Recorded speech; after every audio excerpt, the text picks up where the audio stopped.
Hi, beautiful people. It's almost Monday for me, and it's Monday for some of you. My question is, has the ICE agents gone too far? Everything I share is for educational purposes. I'm going to get right into the video, and I hope that you guys are doing okay today.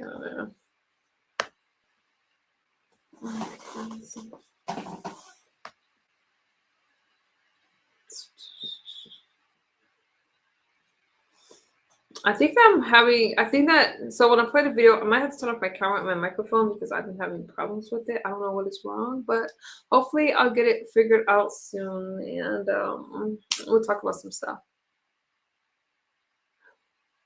What's good, Jose? How are you?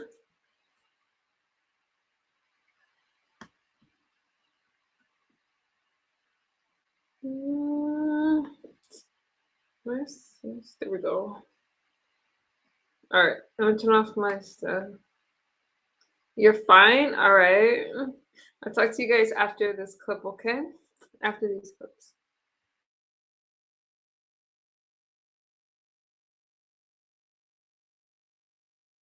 Couple of days. And that topic is the topic of choices. Choices. Now, choosing or making a choice is one of the only true freedoms that any of us really have, is to make a choice. Whether that's the choice to be here today as the media, the choice to go to school, join the military, join law enforcement. Making a choice is a freedom that resides within us. Now, good choices are important in life, as we all know. And many actions that take place are due to our choices. The choice to, say, cross the border illegally, that is a choice that someone makes. To cross the border illegally, that's a choice. The choice not to utilize the CBP Home app, that's a choice. Not standing in line and doing it the right way, that is a choice. And there are always actions that result from our choices. When you choose to use your 5-year-old child as a shield to evade law enforcement, that is a choice that someone makes. And there are actions and consequences that result from that choice. Or when you're a politician or a community leader, you make a lot of choices there, some very important, wide-ranging, and in-depth choices. When, as a politician, if you choose collusion and corruption as a choice, then there are consequences and actions that take place because of that. That's one reason the U.S. Border Patrol and ICE are here in Minneapolis by the thousands, is because of those choices. When politicians, community leaders, and some journalists engage in that heated rhetoric we keep talking about, when they make the choice to vilify law enforcement, calling law enforcement names like Gestapo, or using the term kidnapping, that is a choice that is made. There are actions and consequences that come from those choices. And then when you choose, when someone chooses to listen to a politician, a so-called journalist, a community leader that spouted that type of vilification towards law enforcement or anything else, when you choose to listen to that, that is a choice, and there are consequences and actions there also. I think we saw that yesterday. And those actions and choices can obviously have tragic consequences, bad outcomes, outcomes that law enforcement never wants to see. Law enforcement never wants to see a bad consequence due to a poor choice. Now, these choices have reverberations throughout society. Let's take a look at, go ahead and put that on the screen, please. Yesterday, Border Patrol agents were engaged in a targeted law enforcement effort to apprehend this individual here, Mr. Jose Huerta Chuma. Look at his criminal record: domestic assault, intentional infliction of bodily harm, disorderly conduct. He's also got some other records there as well. This individual remains at large today. This individual is still roaming the streets today. This is the individual on that targeted law enforcement efforts that Border Patrol agents were engaged in yesterday when they were disrupted, assaulted, and prevented from conducting that Title VIII mission by individuals intent on making the choice to riot, to create anarchy, and to be a violent mob. This individual walks the streets today because of those choices made by politicians and those perhaps weaker-minded constituents that chose to follow directions of those politicians. Sad state of affairs. Now, enforcing the law is not a choice. I choose to be a Border Patrol agent. Mr. Marcos Charles chooses to be an ICE agent, but enforcing the law, that's not a choice. That is a duty. As we all know, those laws were enacted by Congress, signed by the executive, and upheld most of the time by the judiciary. Those are the laws of our land. That is our duty to enforce those laws, whether that's a Title VIII immigration law, whether that's chasing a bank robber or a spy or whatever else. That is our duty, whether it's a state and local law enforcement agency, and they make choices also. Do they support federal law enforcement going after Mr. Jose Huerta Chuma, or do they not? We all make choices. Our Title VIII immigration mission continues.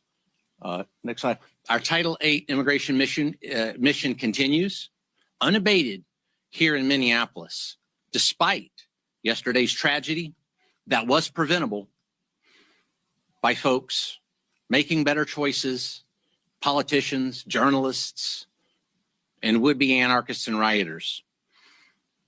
This individual from Laos was apprehended within the past 24 hours. This operation continues unabated. This is evidence of that. We will continue to make these streets a safer place. It is our duty, because we choose to be Border Patrol agents and ICE agents, to take individuals like that off the streets so we can make Minneapolis and America a safer place. Thank you. Jose Huerta Chuma, by the way, was in federal immigration Hold on custody. questions until the end. Mr. Marcos Charles will talk and we'll take questions at the end. Ma'am. Thank you. Good afternoon. I know Commander Bovino spoke about yesterday's incident in the situation, but I also want to draw your attention to the continued uptick in violence we're seeing against federal law enforcement officials, not just here, but across the country. Yesterday, here in Minneapolis, a crowd of violent agitators tackled an ICE special agent when one of our special response teams went to assist. A protester literally bit off part of that agent's finger. The officer received immediate medical attention on the scene and was transported to the emergency room for treatment. We do want to thank the people at the hospital for the assistance and the staff who treated our officer. The officer is recovering, but is now permanently maimed and has lost part of his finger. I don't think I have to tell you that this kind of violence is unacceptable, but I also don't think I need to tell you that this kind of violence is not a coincidence. When sanctuary politicians, activists, and the media work hard to create chaos and fear instead of using their platforms to reassure their communities, this is the result. The reality is, and this is what Commander Bovino and I have been talking about all week, we're out here to arrest dangerous criminal illegal aliens so they can't victimize innocent people in our communities anymore. Since the beginning of this operation, we've arrested over 3,400 illegal aliens, removing criminals, gang members, and terrorists out of Minnesota communities. detaining them in ICE custody for removal from the country. Those are criminals who won't reoffend in our communities. Those are criminals who won't be creating more victims that could be one of your family members or loved ones. Some of these criminals that we arrested yesterday are on the scene, or, well, these are our agitators from yesterday, if anybody wants to take a picture of these people or haven't seen them yet. The first picture was the individual who decided to bite off one of our agents' fingers. Some of the criminals we arrested yesterday: 40-year-old criminal illegal alien from Honduras convicted of assault. A 51-year-old criminal illegal alien from Laos convicted of assault also. A 45-year-old criminal illegal alien from the Ukraine convicted of first-degree robbery. And a 46-year-old criminal illegal alien from Laos who is convicted of facilitating child sex crime. ICE officers and agents are out there every day arresting the worst of the worst, so law-abiding citizens in this country and in Minnesota can sleep easy at night. This work isn't about headlines, it's about public safety. Now take some questions. Commander Rubino. I have a question for Commander Previously in Rubino. federal immigration custody in 2018 at a jail in Minnesota, and then was released under the Trump administration again in 2018. You talk about choice. That was also a choice to release this individual, the man that you were targeting, obviously to detain him. So if he was released in 2018 from federal immigration custody, why would that be the case? Why was that choice made?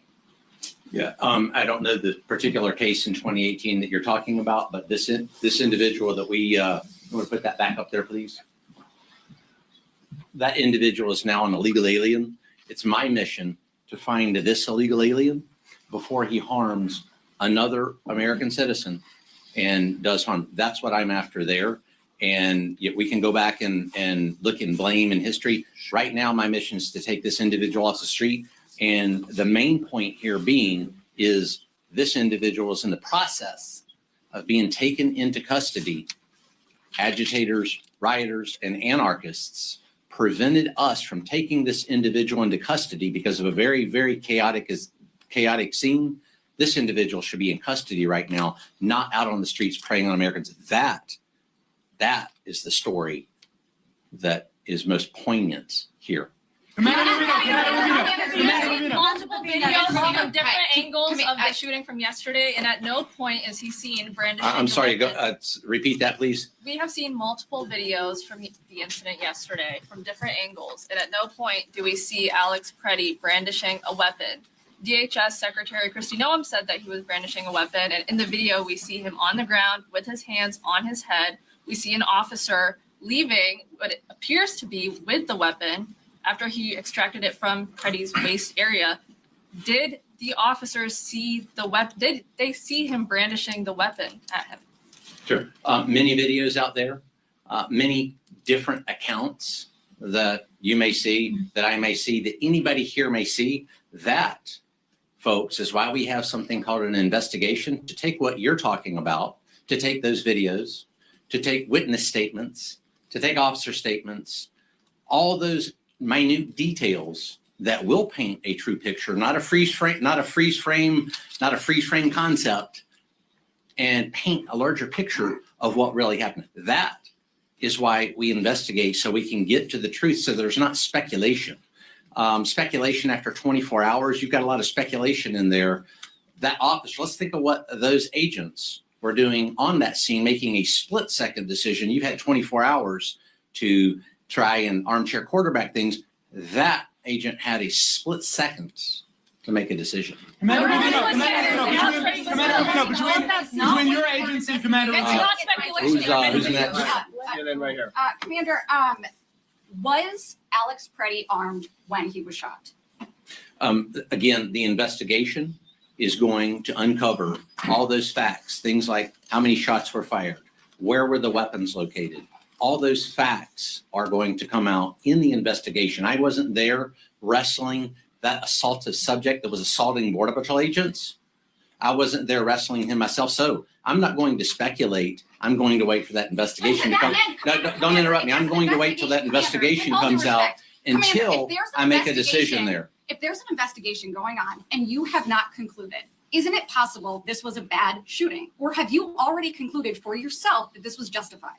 I've not concluded anything. I've not given you a conclusion, but what I So it's do know, possible it's a bad shooting. what I do know is this individual was on that scene several minutes before that shooting, interfering with a lawful, legal, ethical law enforcement operation to arrest Jose Huerta Chuma. And again, it's back to choices. We just talked about choices. When someone come into an active law enforcement scene, interfere, obstruct, delay, or assault law enforcement officers, and they bring a weapon to do that, that is a choice that individual made. No. Commander Bovino, when it comes to the shooting, from what I understand, there were 2 agents who fired shots. We know one of the agents had 8 years experience, and we know he was a less lethal instructor and had this training. What did the other agent, what was his history? And are they both working right now, or are they on administrative leave? All agents that were involved in that scene are working, not in Minneapolis, but in other locations. That's for their safety. There's this thing called doxing, and the safety of our employees is very important to us. So we're going to keep those employees safe. As far as the number of shots, the number of agents involved, that again is going to come out in the investigation. I'm not going to speculate on who did what, when they did it, how they did it, or what exactly occurred there. I'm going to wait for the investigation to let But we me did know say that one what of them happened. did have 8 years experience. So we are talking about one of the agents. Why Yes. not talk about the other who shot as well? Because before those facts come out, we need to ensure that we're talking truthfully and accurately. And before I speculate, I'm going to talk truthfully and accurately. Commander Bovino, between your agency, Border Patrol, and Mr. Charles, your agency, ICE, we've now seen 2 separate people shot and killed by your officers within 17 days. Do either of you plan on taking any accountability for those actions? 2 suspects, or you're correct, 2 suspects have been shot, and suspects that assault, delay, obstruct, or threaten a law enforcement officer's life. It goes back to the choices that we just talked about. When individuals make poor choices, poor decisions, come into a law enforcement situation, an active law enforcement situation, conspire to come into that situation, whether that's based on ideology, we don't know. That'll be in the investigation that we just talked about. That's what we base the split-second decisions on, and our law enforcement officers are safe. They managed to come home at the end of shift.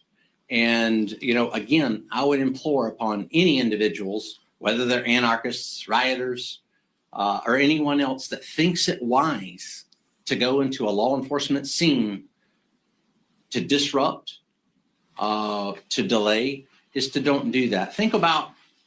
Let's think about that in terms, say a bank robbery is in progress and the police are taking care of that, and then you decide to go in there and perhaps take action. That's not a good idea in any form or fashion. The same thing with Title VIII, same thing with Title VIII enforcement. We are after an individual with a very serious criminal record. We don't need any help. Thank you. Commander, Thank you, group chat. Can you talk about the group chat of protesters? The public wants more answers. So the press conference here just finished, Commander Bovino just gave his remarks, and the president had many questions for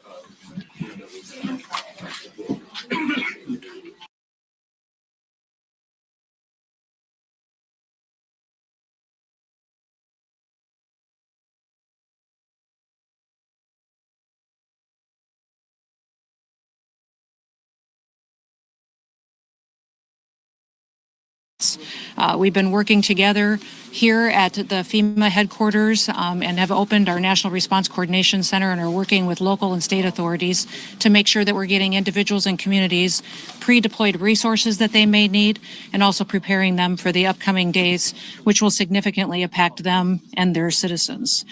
The Trump administration and FEMA are working closely with them to get them information, to get them resources, and to help them be prepared and well equipped for the road ahead as we go through this next week.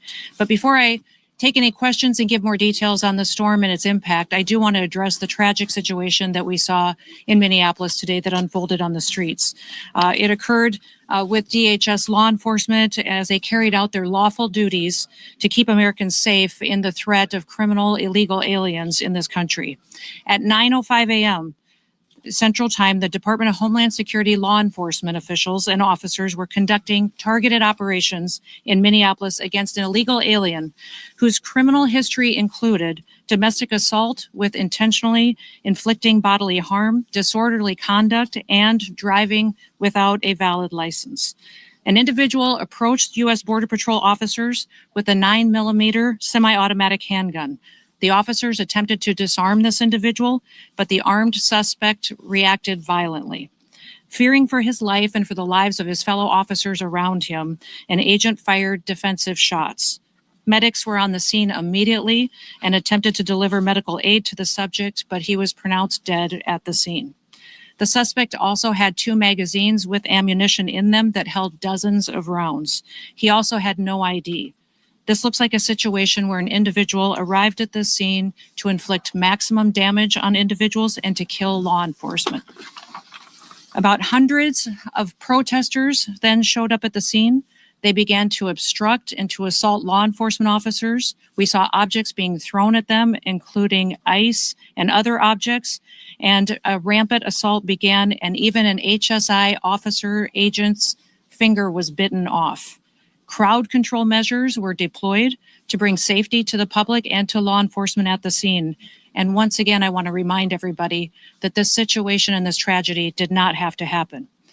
Our law enforcement are doing everything that they can to protect the public. We're praying for this deceased loved one's family and friends, but we also recognize that the Minnesota governor and the Minneapolis mayor need to take a long, hard look in the mirror. They need to evaluate their rhetoric, their conversations, and their encouragement of such violence against our citizens and our law enforcement officers. I'll remind you that Governor Walz today in his press conference said that our officers were not even law enforcement, which is a lie. He's called them the Gestapo. He's encouraged residents and citizens and violent rioters to resist. He's doxed their identities, putting themselves and their families' lives in jeopardy. He's refused to turn over murderers to federal law enforcement officers. He's protected illegal criminals and protected them from being brought to justice, and even overseen a historic, unprecedented theft of American taxpayer dollars. Tens of billions of dollars were stolen under his watch, and he allowed it to happen, and in some instances may have even facilitated it. In other cities and states across the country, we don't see this happen. Local, state, and officials work with us to make sure that we're making their streets safer. I'll point to the city of Memphis, which is where there is a Democrat mayor in place. He worked with us and our federal law enforcement officers, and we saw murder rates drop by 50% because of that partnership. We've seen historic lows in the criminal acts that have happened in that city. We've had the same amount of law enforcement officers there, but a very different result because of the leadership in place. Last week, ICE did over 2,000 different operations, and we saw people be brought to justice and the American people made safer because of that work. We don't have this problem in Texas or in Florida because those individuals in those states work with us and they make sure that they keep peace and calm while they bring criminals to justice.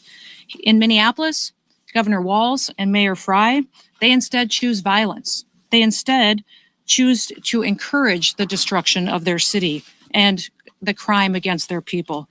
It appears that they want this lawlessness to continue. It appears that they want chaos to distract from the theft and the fraud and the corruption of their city. I'll remind you that this city has been corrupt for years with what we've seen with people that have been stealing taxpayer money, all under the leadership of Governor Walz and Mayor Frey. I'm asking for all the authorities in Minneapolis and the leaders to work with us. And there are two things that we have repeatedly asked the governor and the mayor to do. Number one, all we want them to do is that when they are going to release a dangerous criminal from their jails, turn them over to us so we can get them out of this country as soon as possible. Since we have been back in the White House with President Trump's leadership, they have released over 490 criminals onto their streets rather than allow us to get them out of the country to keep families safe. The second thing that we have asked the governor and the mayor to do is to help us keep people safe. Just give us backup on the streets while we do our targeted operations to get illegal criminals out of our country. And then we wouldn't have to be there facing these types of situations that we face with violent rioters who are impacting and attacking our law enforcement officers. That's all. Those are the two requests that we've asked of them. We've asked them to help us do that so that we can continue to see success in Minneapolis like we see in so many other cities and communities across the country. But they have refused because they want us talking about attacking law enforcement officers instead of the fraud and the theft that they facilitated in Minnesota. One thing I'd like to do before I take your questions on that situation on the storm is give you a few facts about the storm and what we're facing here in the coming days. This storm is going to produce heavy snow. It's going to produce dangerous freezing rain and ice and life-threatening wind chills that will be sustained for days. Power outages, road closures, and other impacts have already started to impact the Midwest, the South, and the East Coast. The most important thing that people can do across this country is to please stay off the roads, to stay home when possible, unless you absolutely have to be out and about. That will not only ensure that you and your family are safe, but that emergency responders aren't out there trying to rescue you when they could be out doing other work to proactively keep people safe and at home. Stay alert by listening to different announcements from your local officials and from your state. We want to remind everybody that in these emergency disaster situations, it's your local officials and local emergency managers that that go out and execute response to these disasters. Your states manage it, and the federal government is here to support. We're here and have been opened and visiting and talking with all of the governors and local leaders to make sure they have everything that they need ahead of time and that we can be as prepared as possible for what is going to unfold in the coming days. I want you to make sure that you get the chance to visit the website ready.gov to see recommendations and advice for how you can protect your family and be prepared for the storm that is coming. We have 17 different states and the District of Columbia that have already declared states of emergency. President Trump has already approved emergency declarations at the federal level for these following states: for South Carolina, the Commonwealth of Virginia, Tennessee, Georgia, North Carolina, Maryland, Arkansas, Kentucky, Louisiana, Mississippi, Indiana, and West Virginia. I'm sure there will be more coming, and we are turning those around immediately to make sure that states have the resources from the federal government that they've requested. I have spoken several times on conference calls, but also called personally governors and local leaders to facilitate the partnership that we need to help keep this federal response streamlined with their state responses. The Department of Homeland Security, FEMA, CISA, our cybersecurity team focused on the electrical grid and our critical infrastructure, the Coast Guard and our other federal partners are all embedded in state operation centers across the country. Governors remain in the lead on these responses, and we are continuously talking to them to see what they need to continue to take care of their citizens and make sure that people are safe. I activated the National Response Coordination Center, which is where you are right now, 2 days ago, and we are monitoring the storm and coordinating federal support for the affected areas. At my direction, FEMA has already pre-positioned commodities in many locations across the country. We've embedded partners in state emergency operations centers, and we've deployed IMAT teams, incident management assistant teams, with dozens more ready to deploy at any moment, besides those that have already been pre-positioned. We have dozens of urban search and rescue teams that are ready to go out and to save lives in partnership with our local and state authorities should that become necessary. We do have tens of thousands of people in affected states in the South that have lost power. We have utility crews that are working to restore that as quick as possible, and we expect to continue to see that as ice builds on power lines and trees are affected and we see more damage. But we have partnered with our energy companies and rural electric communities to make sure that we are able to facilitate the repairs as soon as possible to get the power on, especially in light of the cold temperatures that we see coming for days on end. We just ask that everyone would be smart, stay home if possible, take care of your family members, check on your neighbors, and continue to work with your local officials to get through this difficult storm. And we will continue to pray for God to bless this great country and all of the families and the public servants who get up and work to keep people safe. With that, I'll take any questions that you may have. Yes. Is DHS leading the investigation into this shooting? And if so, will there be a criminal investigation? And also, will we see body camera released from the officers involved? We are conducting this investigation just like we do all other officer-involved shootings, and we'll continue to do that. So that is unfolding, and we'll give you more details as those are released. Secretary Adams, thank you Yes. so much for doing this, and would welcome also any other guidance from Chief Scott. Did the 37-year-old who had a license to carry, did he brandish a gun? And at what point did law enforcement retrieve the gun and also the magazines from him? Can you offer clarity on This where individual those were found? showed up to impede a law enforcement operation and assaulted our officers. They responded according to their training and took action to defend the officer's life and those of the public around him. And I don't know of any peaceful protester that shows up with a gun and ammunition rather than a sign. This is a violent riot when you have someone showing up with weapons and are using them to assault law enforcement I ask officers. Because video appears to show he's disarmed before shots are fired. So I just want clarity on that. And beyond that, I just want to follow up and ask who within the federal government is leading the criminal investigation, understanding that CBP OPR has opened up an internal investigation. And beyond that, why did federal agents tell Minneapolis Police Department to leave the scene? We're continuing to follow the exact same protocols that we always have. And so this investigation is ongoing. We're continuing to gather the facts as they unfold throughout that. And we'll do it just like we did under the entire Trump administration and previous administrations. Nothing has changed, and we'll continue to release details as we have them. But I want you to not distract away from the facts of this situation. Our law enforcement officers were there doing a targeted operation against an individual who was in this country illegally and had a criminal conviction for domestic assault with intent to do bodily harm and other convictions as well. This individual went and impeded their law enforcement operations, attacked those officers, had a weapon on him and multiple dozens of rounds of ammunition, wishing to inflict harm on these officers, coming brandishing like that and impeding their work that they were doing. We'll continue to allow, that is a different incident that happened at the same situation after the tragedy unfolded. But yes, that's the kind of assaults and violence that our law enforcement officers are facing out in the streets and that the local leaders are encouraging. Remember what Mayor Fry has said. That he wanted ICE out of the city. We have been working and had a presence in that city for years. We are there to enforce the law and to make sure that the public is safe. Just since we have been there, we have arrested thousands of individuals that have criminal convictions and are in this country illegally and gotten them off the streets of Minneapolis. The two things that we've asked the mayor and the governor for is that they would partner with us, and before they let somebody dangerous out of their jails, that they would let us know so we can deport them out of our country. I do not know why they continue to choose the side of lawbreakers, criminals, murderers, and rapists over the citizens of Minneapolis. And this situation that we have today is a tragedy that we don't have to have. We have it because we have a mayor and a governor who encourage this violence and encourage this type of rioting. And remember, these are the individuals that were in charge when Minneapolis burned in 2020. They facilitated it, they encouraged it, and they saw the destruction, and we all watched the destruction of that city back then. It doesn't have to happen again. It appears that they're following the same playbook, and the reason that they're doing it is to distract from the corruption that they have facilitated in fraud and theft from the American taxpayers.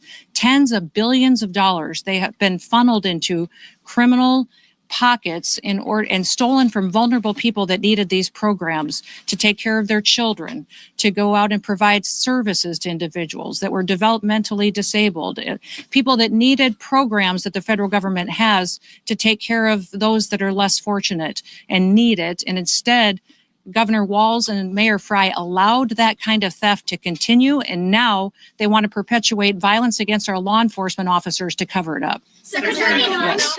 You just made claims that the individual posed a threat to law enforcement. I guess That is no claim. It is the facts. The Well, what facts of this evidence- what situation. evidence This do you have? individual showed up to a law enforcement operation with a weapon and dozens of rounds of ammunition. He wasn't there to peacefully protest. He was there to perpetuate violence. And he was asked to show up and to continue to resist by a governor who's irresponsible and has a long history of corruption and lying.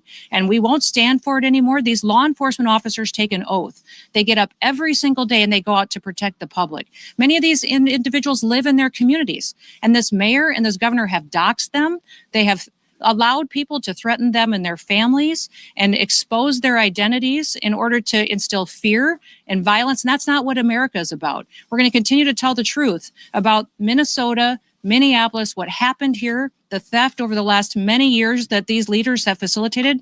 And we're going to continue to do our work to get to the bottom of the investigations. And the one question you should be asking is the mayor, the governor, and the attorney general have all confirmed that they have been subpoenaed to come in front of a criminal federal grand jury. So they are covering up and are being in a part of a system where they're going to be brought to justice for anything that they had to do with this investigation. They have confirmed they've been subpoenaed and they will be in front of a grand jury to get that criminal investigation unfolding and to disclose the kind of fraud that they have allowed to happen. And do you have any plans to Yes. leave Minneapolis? The White House has labeled the man who was killed in Minnesota as a domestic terrorist. Is that something you agree with? And have you seen any evidence to When you back up that claim? perpetuate violence against a government because of ideological reasons and for reasons to resist and perpetuate violence, that is the definition of domestic terrorism. This individual who came with weapons and ammunition to stop a law enforcement operation of federal law enforcement officers committed an act of domestic terrorism. That's the facts. Where's the evidence of his ideology, Yes. though? Drew Evans, of superintendent of Minnesota Bureau of Criminal Apprehension, had said during a news conference today that when federal agents blocked his agency from the shooting scene, when they went, got a judicial warrant, they returned, they were still blocked. Why were they We have blocked? asked these state officials to help partner with us on law enforcement operations for months.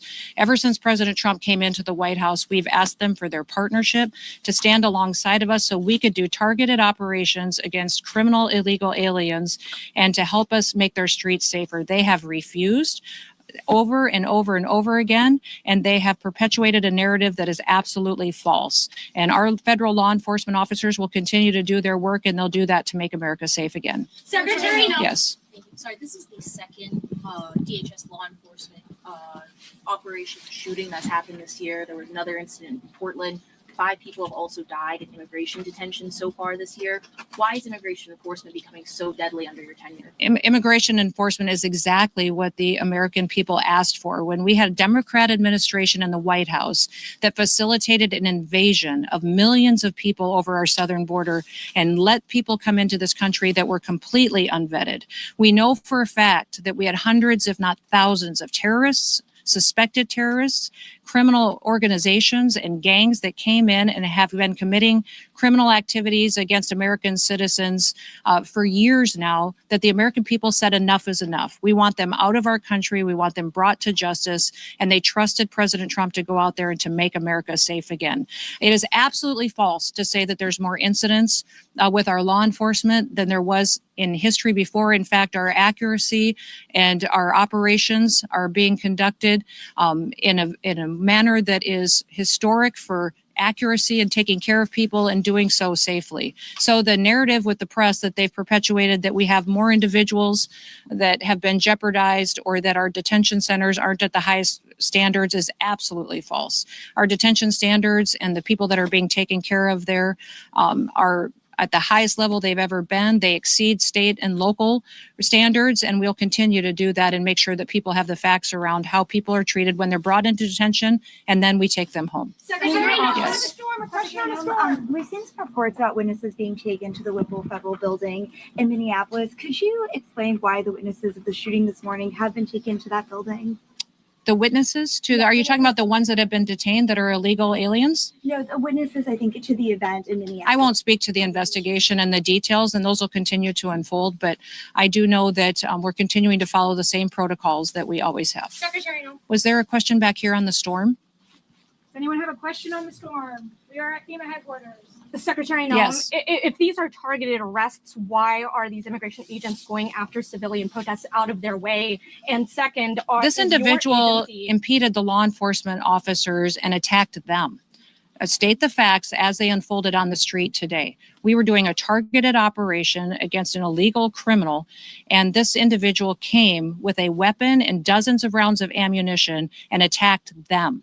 And these agents took action to defend their lives and to defend the lives of the people around them and acted according to their training. And we will continue to let this process go forward and not allow people like Governor Walz and Mayor Frey to lie about what actually unfolded on that street. Now they have deemed this situation an unlawful assembly, and these leaders aren't even cleaning up the situation that they have as far as the violent riots that we see unfolding in Minneapolis right now.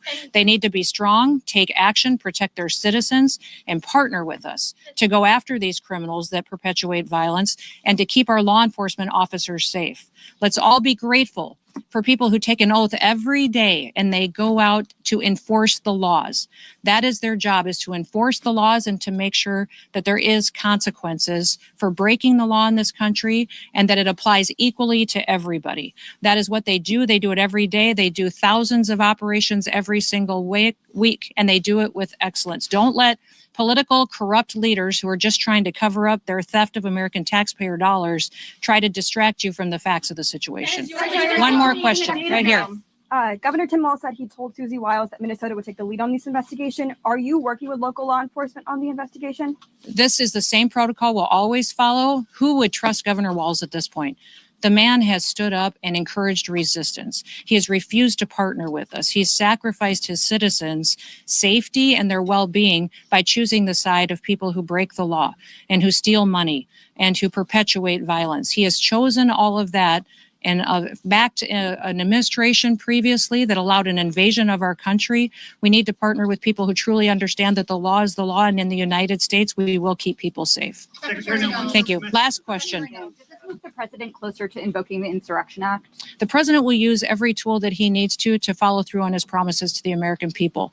I'm proud to work for a president that wants to keep people safe, and he recognizes that political individuals like Governor Walz and Mayor Frey need to be met head on with recognizing that we're not going to allow them to distract us from what they've facilitated for corruption in their state. We're going to treat Minneapolis exactly the way that we have treated every other city across this country as far as helping to make those streets safe.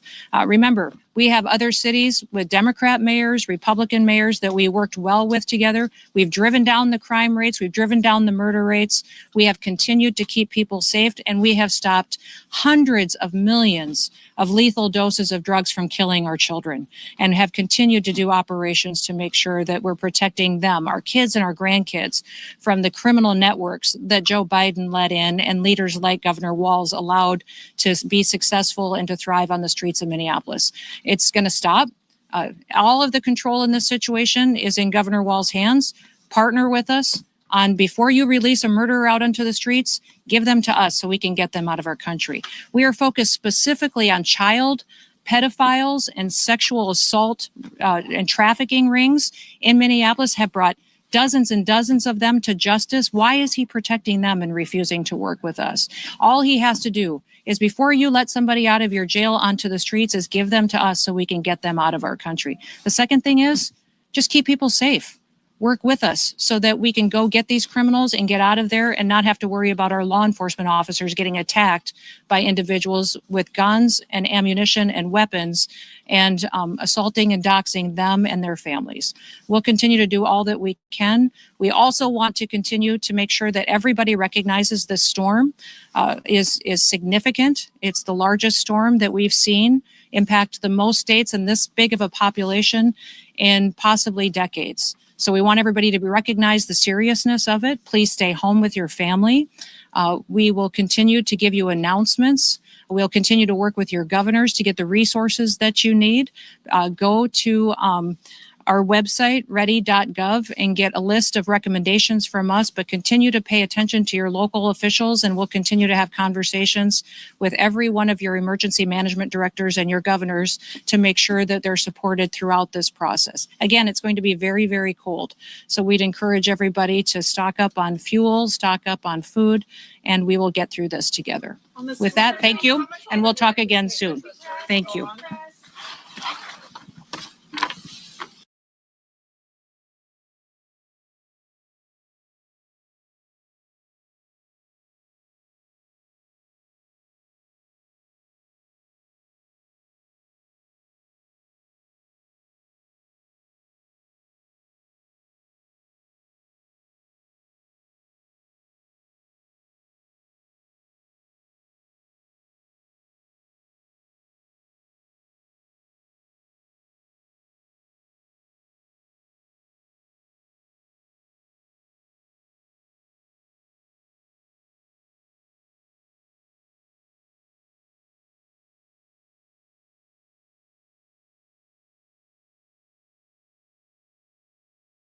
Here with me now is U.S. Border Patrol Commander at Large, Greg Bovino. Thank you for being here. Sir, you are still in Minneapolis, and I want to get to a lot of questions that we have that are unanswered. First and foremost is that Alex Preddy approached Border Patrol agents with a 9mm semi-automatic handgun. I want to go back to one of the videos, and I know you can see it there, and I want to ask you about what you're seeing, because multiple angles of this incident show him holding up a cell phone and recording it, not a gun. Did he at any point pull out his weapon? Dana, good morning, and thanks for having me. The weapon, and we do know that the suspect did bring a weapon, a loaded 9mm high-capacity handgun to a riot. We do know that. As far as what happened in that intervening moment with the video that you just showed, that's going to come to light through the investigation. That's being investigated, and those facts and those questions will be answered soon enough. Okay, but the Homeland Security Secretary is not waiting for that investigation to take place before saying that Alex Preddy was, quote, brandishing a weapon.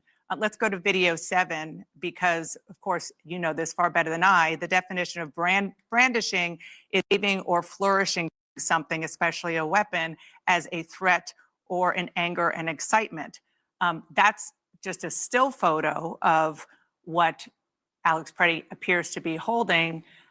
There is nothing that we have seen that showed him, as Secretary Noem said, brandishing a weapon. Have you, sir, seen something different to support what the secretary said? Dan, I think what we need to take a look at here is the situation in its totality. What happened leading up to this situation? The suspect decided to inject himself into a law enforcement action. What's not being said here is the fact that Border Patrol agents and law enforcement were conducting a targeted law enforcement effort against a violent illegal alien that was nearby, and that suspect injected himself into that law enforcement situation with a weapon. And what happened between when that situation first came about and the shooting, that's going to be investigated, and we're going to get to the facts of that. Well, you said yesterday that this looks like a situation where the individual wanted to do maximum damage and massacre law enforcement. What evidence do you have that he wanted to massacre law enforcement? Because all the videos that we have, and I do want to, we just have a still shot up now, but I do, control room, want to play one of the other videos. Let's play video number 1 again. It doesn't look anything like he's trying to massacre law enforcement. In fact, he was filming, and then it looked like he was trying to help another individual there who was pushed down by law enforcement, and then they went after him. In fact, I believe that the fantastic training that our law enforcement partners have, the fact that they're highly trained, prevented any specific shootings of law enforcement. So good job for our law enforcement in taking him down before he was able to do that. And again, Dana, let's look at why he was there in the first place. Was he simply walking by and just happened to walk into a law enforcement situation and try to direct traffic and stand in the middle of the road and then assault, delay, and obstruct law enforcement? Or was he there for a reason? Did he fall victim to that violent and heated rhetoric by a Mayor Fry, a Governor Walz? Look, Dana, they're trying to portray Border Patrol agents and ICE agents as Gestapo, Nazi, and many other words. Did this individual fall victim, as many others have, to that type of heated rhetoric? I want to stay focused on this incident right now, because what you were saying is that he went there to try to stop this law enforcement operation. All of the video that we have seen shows him documenting it with his cell phone, which is a lawful thing to do. And the only time he seemed to interact with law enforcement is when they went after him when he was trying to help an individual who law enforcement pushed down. So where do you have the evidence to show that he was trying to impede that law enforcement operation? Sure, Dana, first he was there in the scene. He was in the scene actively impeding and assaulting law enforcement to the point. But that's not illegal. He wasn't Dana, impeding it. He was filming it, which is a legal thing to do in the United States of America. Dana, let's don't freeze frame adjudicate this now. He was there for a reason, and that reason was to impede law enforcement to the point. What evidence do you have of that? And here's a good point, Dana, is the fact that de-escalation techniques were utilized during this action. Those de-escalation techniques, whether it was physically trying to remove them from that law enforcement scene, that active law enforcement scene in which law enforcement were going after a violent illegal alien, or the use of pepper spray, which is another de-escalation technique. Those techniques did not work. Officers always try to use the minimum amount of force necessary to either effect an arrest, which in this case was more than likely 18 U.S.C. 111, assault on a federal officer, or Where did he assault a federal officer in any of the video that you have seen? Because it looked to us from every angle, sir, that he was approached by them when he was helping another individual who was pushed down. What evidence do you have that he was assaulting any law enforcement? Dana, we don't need a suspect's help in an active law enforcement scene. When you say suspect, what is we he didn't ask suspected his of? help. That's an active law enforcement scene. He knew that was an active law enforcement scene, especially when the officers approached him, and it's very evident he did not need to be where he was. So and he when somebody on his own to stay there. So when somebody is pushed down and a person's instinct is to help that person, when somebody's pushed down by law enforcement, you're saying that you just stand back and let law enforcement do what they're doing? I mean, is that really human nature? You know, Dana, every situation is different. What our officers are faced with here in Minneapolis are chaotic, very difficult and violent situations in which individuals, and this suspect is not the only one to bring a loaded weapon to a riot. The situations are chaotic and ever changing. Follow directions for law enforcement. Don't inject yourself knowingly beforehand into a law enforcement situation. With respect, it feels as though in some ways you're blaming the victim here. The victims are the Border Patrol agents. I'm not blaming the Border Patrol agents. The victim are the Border Patrol agents. The suspect put himself in that situation. The victims are the Border Patrol agents there. I want to go back to the gun, sir, because I think this is really, really critical. You can see an agent, and I just want to go to, let's see here, video 5. You can see a screenshot of an agent in a green jacket approach Preddy, and then he appeared to take a gun away. When the agent took the gun away, which seems as though it was Preddy's gun, that happened before Preddy was shot.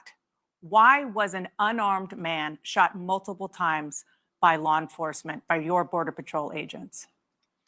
Dana, you don't know he was unarmed. I don't know he was unarmed.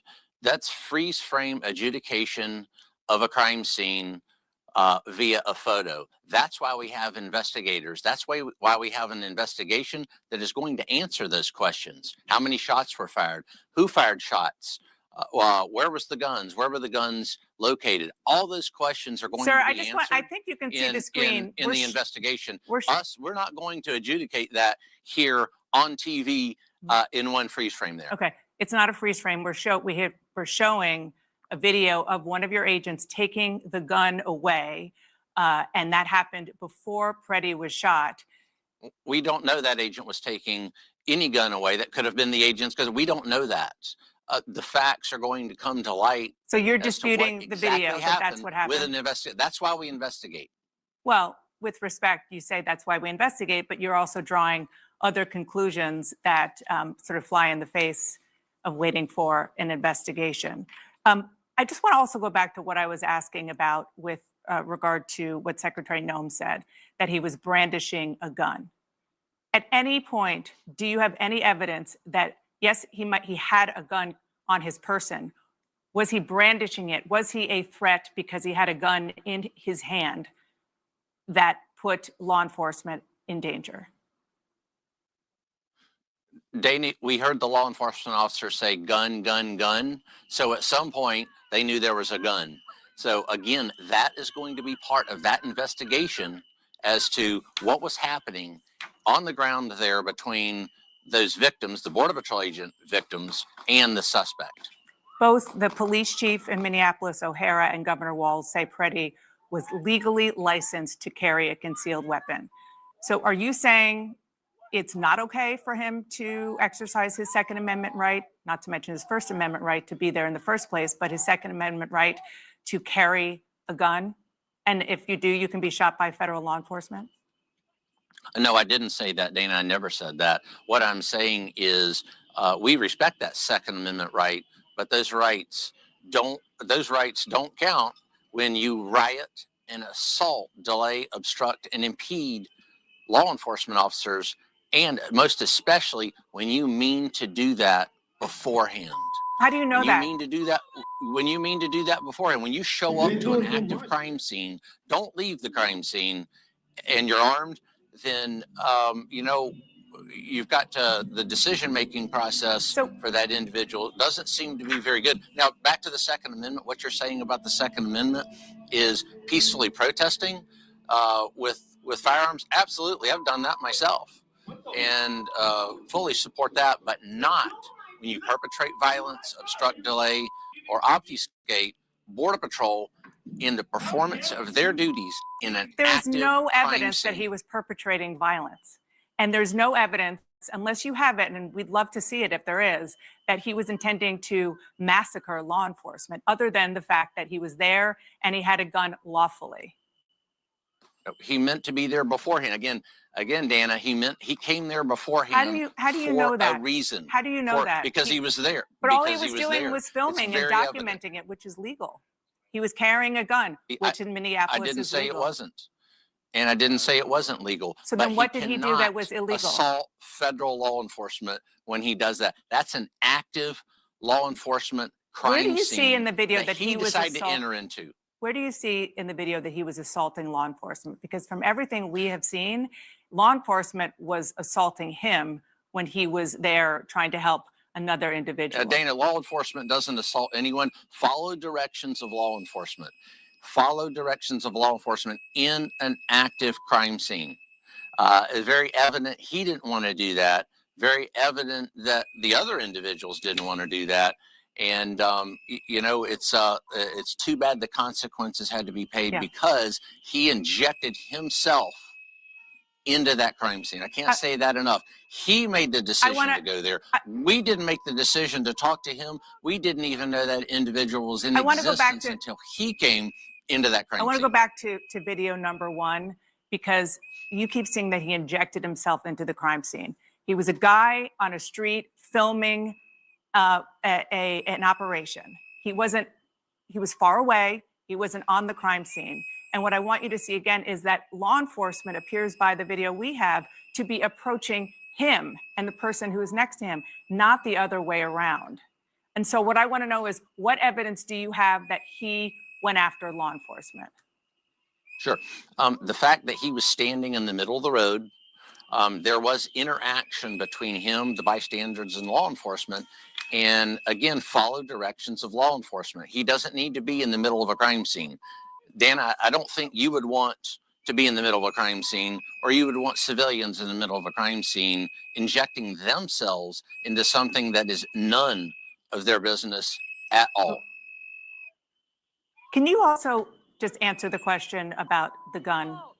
Because again, do you have any evidence that he was brandishing his weapon? Did he ever have his hand on the weapon? Yeah, again, the officers on the ground, in that melee, we hear gun, gun, gun. So that gun at some point became visible to officers. But could it have been because they had him on the ground and maybe his shirt came up and they saw that it was on him? That Pure doesn't mean that he was. speculation, and that is why we have an investigation, Dana. Fine, That is what we are investigating. You're not going to know that now, and I'm not going to know that I think an now. investigation is great, but the Homeland Security Secretary said he was brandishing a weapon. Do you have evidence that we haven't seen that he was brandishing a weapon? He brought a semi-automatic weapon to a riot, assaulted federal officers, and at some point they saw that weapon. So I do believe the secretary is 100% spot on in what she said. Seeing Why a would weapon. you bring a weapon and assault a federal officer if you did not have intent Okay. to harm or delay or obstruct that federal officer with a weapon? You keep saying that he assaulted a federal officer, but again, we have not seen evidence that that happened. It looked like he was on the defense, and again, he had a gun legally. It sort of feels like we're in the upside down, where we have law enforcement and conservatives who are very pro Second Amendment saying the problem was that he had a gun legally. No, the problem is, as I said several times now, is he injected himself. He put himself where he did not need to be. He put himself in and put law enforcement officers in jeopardy through his actions. These were his actions, not law enforcement officers' action. We had to react to an individual that came there for a specific reason.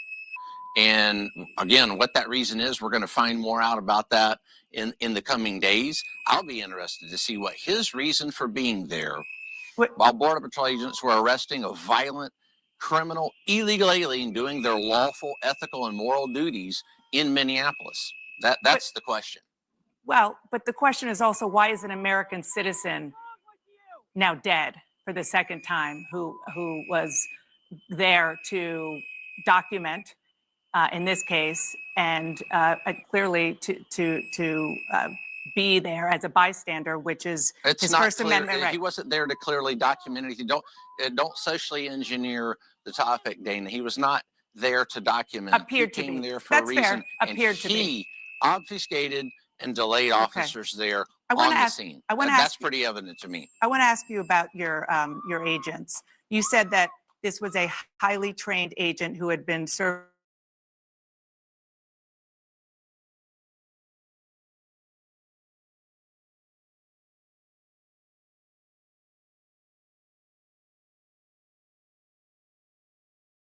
for 8.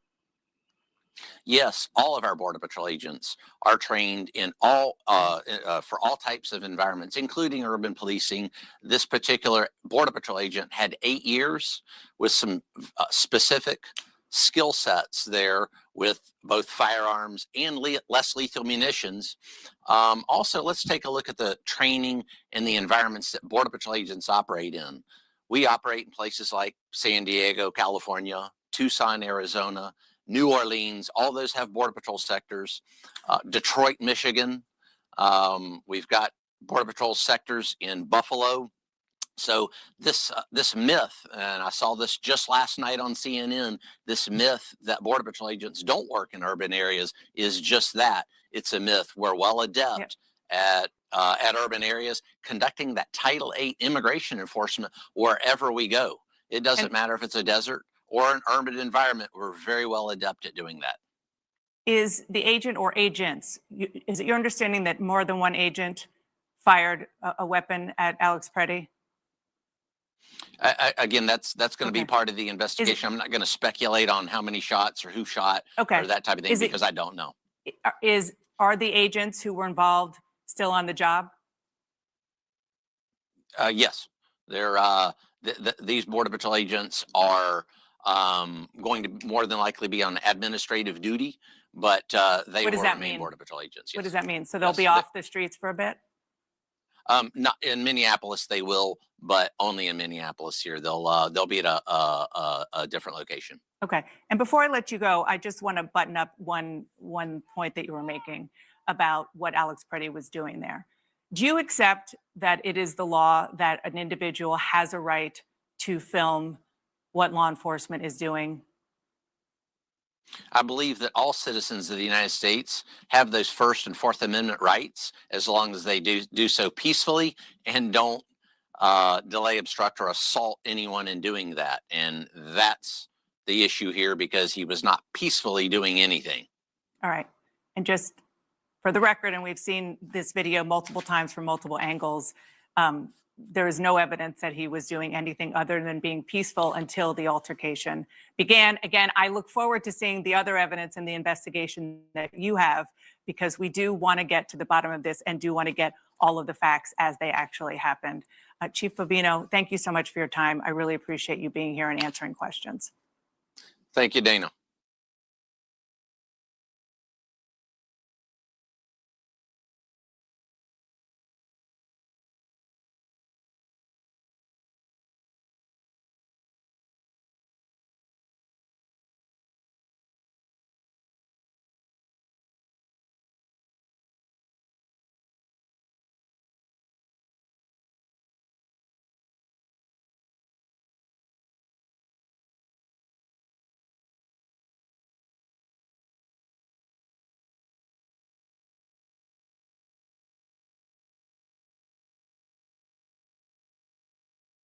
I want to bring in Republican Congressman Randy Fine of Florida. Congressman Fine, thank you for joining me.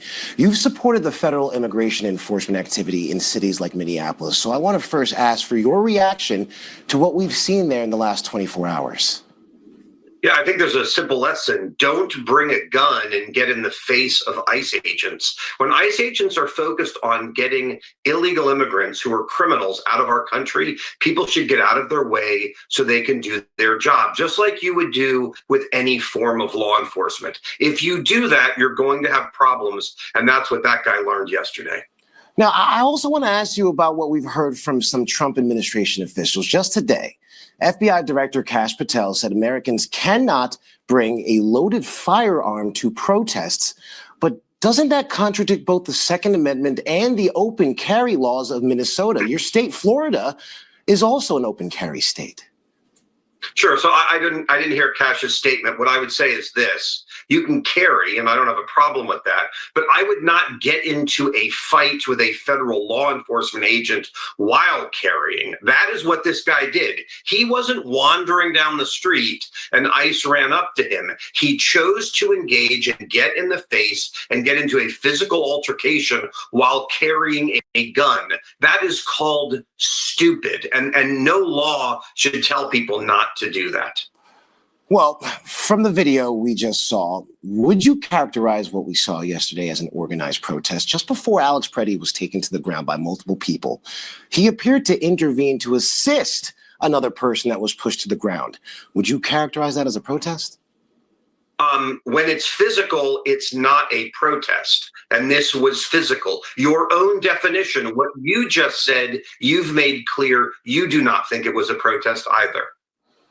Oh, no, that is not what I'm saying. I'm asking you if you agree if this is a protest is not physical. You just said pushing to the ground. He got involved. You yourself just said it wasn't a protest. I agree with you. So do you agree, or do you think that federal agents, do they have any obligation to preserve life and to de-escalate in situations like this?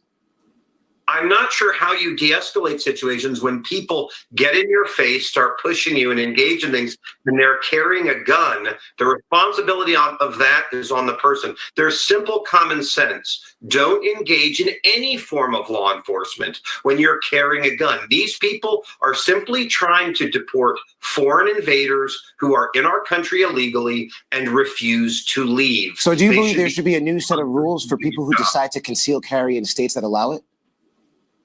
I didn't hear your question. I'm Do you sorry. think there should be a new state of rules for people who decide to legally conceal carry in their state if it allows it to?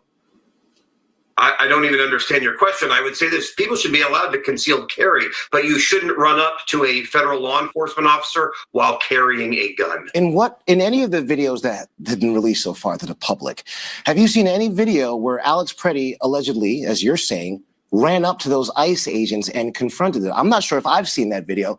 I'm asking if you have.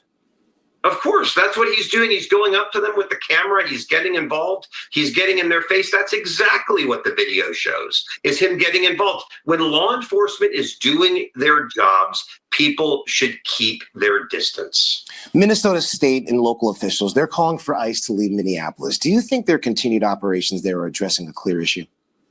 Absolutely, and I hope they double down. We need more ICE agents in there. What's going on in Minnesota is the governor and the mayor trying to cover up the largest case of immigration fraud in American history. In fact, the address where that gentleman was shot had 3 different companies, it appears, engaged in that sort of fraud that they're trying to cover up. Every illegal immigrant in this country needs to be rounded up and be deported, and we need to let ICE get that job done. You know, you've said that you get what's coming to you if you obstruct the government. Are you comfortable with that as a guiding principle of law enforcement? Instant lethal consequences for nonviolent interference without a trial or due process?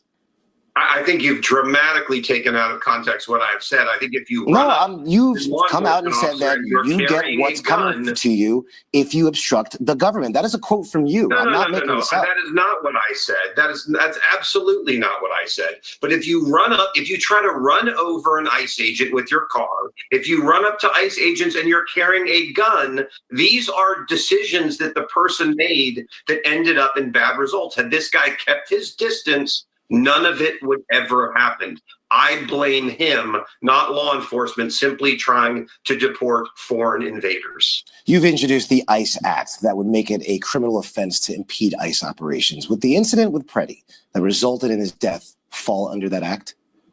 Absolutely. I mean, look, they were trying to round up an illegal immigrant who engaged in serious violent crimes. Him and others were getting in the way of them doing it. I don't know when in this country people thought it was a good idea to run up to law enforcement when they're in the middle of doing their jobs. What we have on the left is lunacy, where people have lost basic common sense. If they don't like the laws, if they want open borders, they should elect people that will pass that. But in the election we had in 2024, the American people overwhelmingly voted for mass deportations, and that is what is happening now. You know, I do want to point out something. The state, they do have complaints going on in the legal system right now. You argue that Democrats are choosing non-citizens over Americans. That is a quote that you said.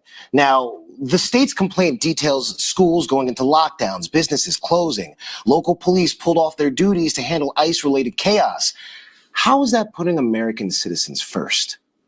You know whose fault all of that is Minnesota. When Minnesota arrests a violent illegal immigrant and they have them in jail, they refuse to turn that person over to ICE, and they release them onto the streets where ICE then has to go and round them up. If they were willing to work with law enforcement to deport illegal immigrants, none of these problems would actually happen. Congressman Randy Fine, thank you for your time.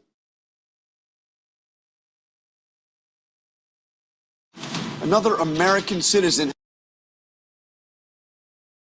I want to bring in Republican Congressman Randy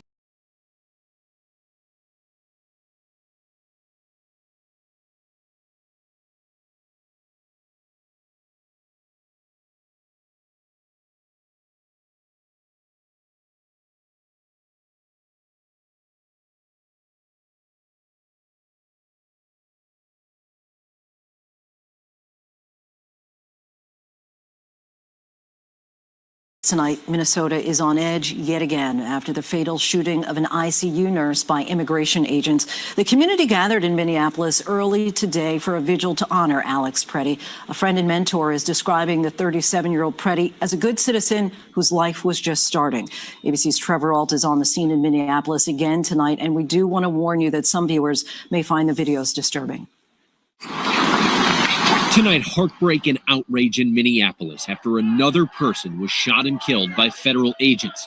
How many more residents, how many more Americans need to die or get badly hurt for this operation to end? Police identifying the man shot as 37-year-old Alex Preddy, an American citizen and Minneapolis native who worked as an ICU nurse for the Department of Veterans Affairs, seen here reading the final salute for a fallen veteran. Today we remember that freedom is not free. We have to work at it, nurture it, protect it, and even sacrifice for it. Local authorities say Preddy was a lawful gun owner with a license to carry and no criminal record. Video from the scene Saturday morning shows Preddy trying to help a woman who had been surrounded by agents. He appears to be holding a phone before he's shoved by a federal officer, pepper sprayed, and pulled into the street. 3 officers appear to grapple with Preddy.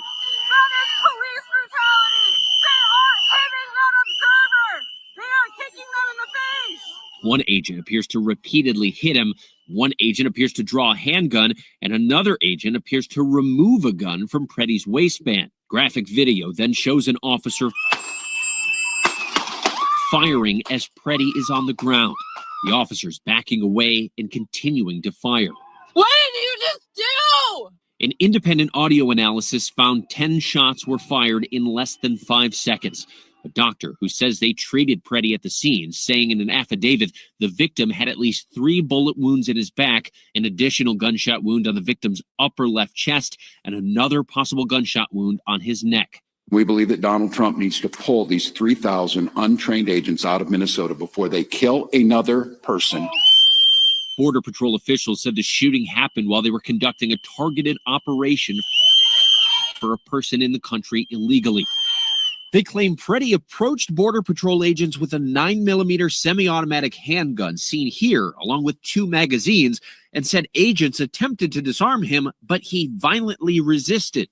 When someone makes the choice to come into an active law enforcement scene, interfere, obstruct, delay, or assault law enforcement officers, and they bring a weapon to do that, that is a choice that individual made. Secretary of Homeland Security Kristi Noem insists the agent fired defensive shots. This looks like a situation where an individual arrived at the scene to inflict maximum damage on individuals and to kill law enforcement. So far, they provided no evidence supporting those claims. And in the video of the shooting, Preddy does not appear to draw his weapon at any point. The state of Minnesota is now vowing a full investigation. Thank God we have video, because according to DHS, these 7 heroic guys took an onslaught of a battalion against them or something. It's nonsense, people. Overnight, the Minneapolis community coming together in a candlelight vigil, continuing to protest. There's been demonstrators out here since this shooting first happened, sometimes thousands at a time. The fires are to stay warm in the sub-zero temperatures. We know there's been protests happening every day in Minneapolis since Renee Good was shot 2.5 weeks ago. Preddy's parents saying their son was a kind-hearted soul who wanted to make a difference in the world, and telling the Associated Press they had spoken with him about the ongoing protests. He cared about people deeply, and he was very upset with what was happening in Minneapolis and throughout the United States with ICE. He loved his country, but he hated what people were doing to it. And Lindsay, Border Patrol Commander at Large Greg Bavino says all of the agents involved in this shooting are still working, but they had been moved out of Minneapolis. He says DHS is going to investigate the shooting, but he repeatedly defended the agents, saying they had to make a split-second decision. Lindsay? Trevor, thank you. David Muir, ABC's World News Tonight.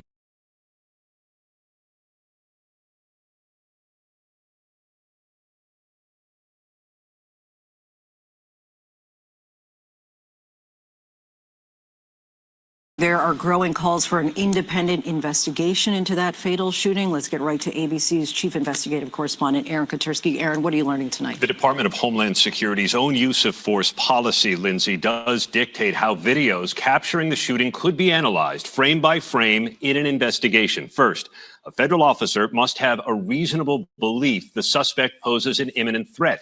Here, in a video obtained by DropSite News, we see Alex Preddy holding a phone at a distance from the immigration enforcement officers. The department's policy says a federal officer may fire only with the intent of preventing or stopping the threatening behavior. Video shows Preddy was pinned to the ground, and it appears an agent emerged from the scrum with a gun that seems to match the one Preddy was carrying 1 second before the first shot was fired.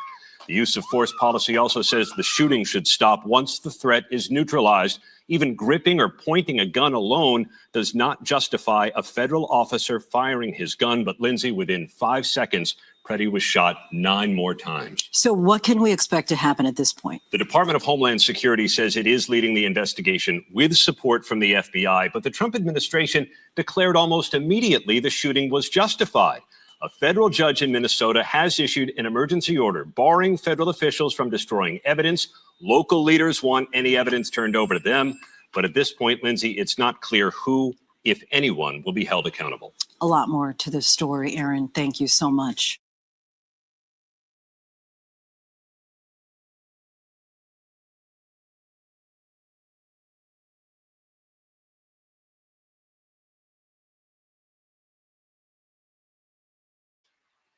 Hey, you guys. Okay, so can y'all hear me okay? So I showed you guys different perspectives, different points of views. I played the political right and the left because I like you to draw your own conclusions, but I showed you.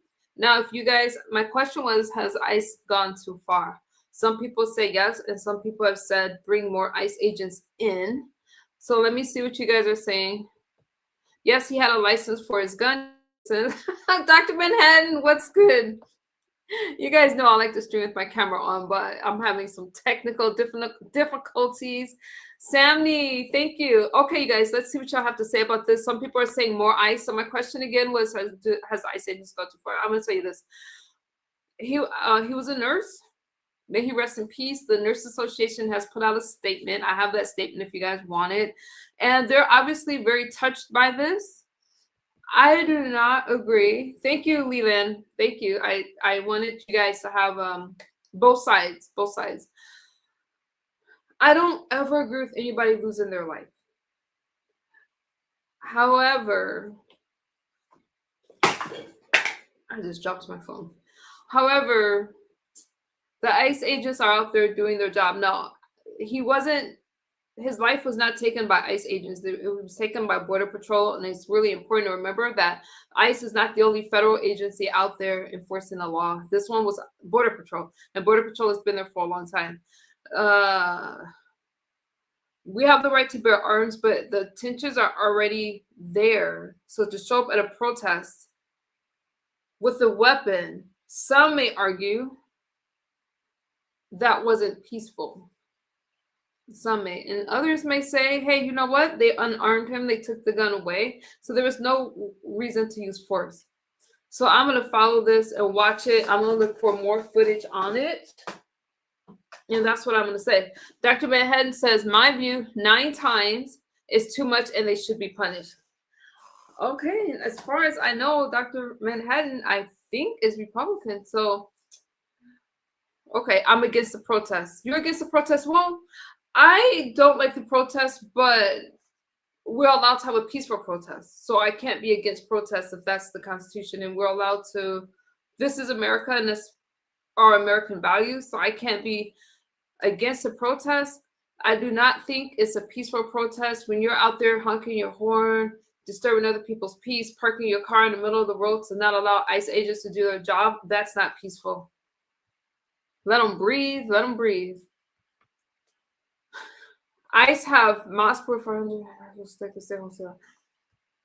Vandalism isn't protest. Vandalism is not protest. So do you guys feel that what happened with the nurse was legal? I'm still wondering where you guys stand on that. Why protect thieves? It doesn't make sense. why are the American people standing in the way of the ICE agents doing their job? It's one thing to let people in this country legally, but why are we stopping the illegal immigrants from being sent back? I don't really understand that. I don't understand the point of this protest. Minnesota can charge ICE agents with no federal pardons. What do you mean by that? That lucky one. I'm not sure what you mean. American idiocracy. I'm stuck there. Why are we standing in the way of what we put down, not the country, what Donald Trump has been elected to do, and that was to clean up the border and to make our country safe? Why are the American people standing in the way? Why aren't the police officers helping the ICE agents do their job and just telling people where the illegal immigrants are? Why are they hiding them out? There's a lot of questions that I have. Now we have Renee Good. We have this nurse that lost their life. There's others that have lost their life. Do we really need to lose our life over this? And I'm wondering, so people are blaming Donald Trump for all of this. Is he supposed to tell people to stand down and just let illegal immigration happen and let anybody into the country any way that they want to? Is that the solution that the Democrats are looking for? And I'm asking because I know that there's Democrats in my chat. What solution are you guys asking for? Because now we have people losing their life because they're becoming, for different reasons. And I don't want to blame people that lost their life. Just like Dr. Manhattan said in my chat, 9 times is excessive. I get all that. But what solution are people looking for? The media encourages this kind of behavior. We see this in an interview. We see a lot in the interview. I don't believe that the mayor or the governor they're not helping the situation when they're telling people that, oh, you know, if the ICE agents aren't following the law, you have the right to disobey them. That's creating chaos. Almost as if they're trying to incite a civil war within the state of Minnesota. Because why would you tell people to interfere with an ICE investigation that is legal? It is legal. They're conducting a legal investigation, whether I like a person being detained or not, because they could be my best buddy, whatever. If they entered this country illegally, they have committed a crime, and ICE agents have a job to do, which is to enforce the law and send them back. That's their job, whether I like it or not. So a peaceful protest, what are you guys protesting? That's all I want to know. Oh, they're definitely doing that. I wouldn't trust ICE to get me a gallon of milk. Mercy. MU. Oh, I like when you use my name. I know you're talking to me.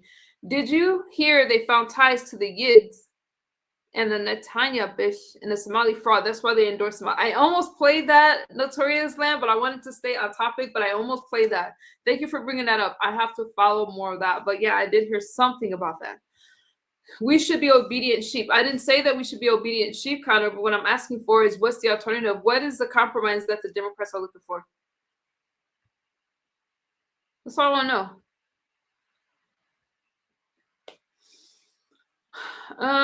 know. This is Joe Biden's fault, Sammy says. People who still support ICE really don't have any morals. Okay. Can you say why? How is people, I support ICE. I didn't say I signed up for this. I didn't sign up for people to lose their life. I didn't sign up for people to be afraid. And I wish they stop parading this 5-year-old boy as somebody the ICE agents kidnapped. They did not kidnap a 5-year-old boy. They did not use a 5-year-old boy as bait. They were trying to detain the father and the son. They had to do something with the son. They couldn't just let the son go unprotected. So they had to take the son and make sure the son was safe so they can get that son family members. That's what happened. And there's a lot of fear mongering when it comes to the ICE agents. There's a lot of, oh, look at, they're evil, they're bad. Well, because you have a certain group of people saying that they're evil and bad. Stop interfering with the investigation. Let the ICE agents do their job and things will be better. There's always going to be someone in the bunch that goes too far. Now, with Renee, I spoke about Renee in detail. With this one, we saw different angles, but you can't blame this one on the ICE agents, and I wish you guys would stop saying that. I showed the clip. It was clearly Border Patrol, and Border Patrol was there before Donald Trump. You can't blame Donald Trump for every darn thing. That had to do with the Border Patrol agent that used force and took this nurse's life. Wish we had ICE here as well. Oh. Shouldn't have been there. Robert says shouldn't have been there. Just read you guys's Jade, I don't care. I just simply block you guys when you say that kind of stuff. I don't give a damn what you're talking about, really. If I lose my channel, I lose my channel, but I'm gonna still speak the truth. And if you don't like it, then it's just, that's a you problem. That's not a me problem. And I can't block you because I keep highlighting the wrong comment. So you just get to write this one out. I think I got you though. I don't care. I don't care. You can't say that I'm spreading false. Oh shoot, I accidentally banned the wrong person. Let me see if I can unhide you from my phone. You can't say that I am spreading false information. I just played the news. Okay? I just played the news. That's all I did. I can't unblock you. Oh well, I guess you have to take one for the team.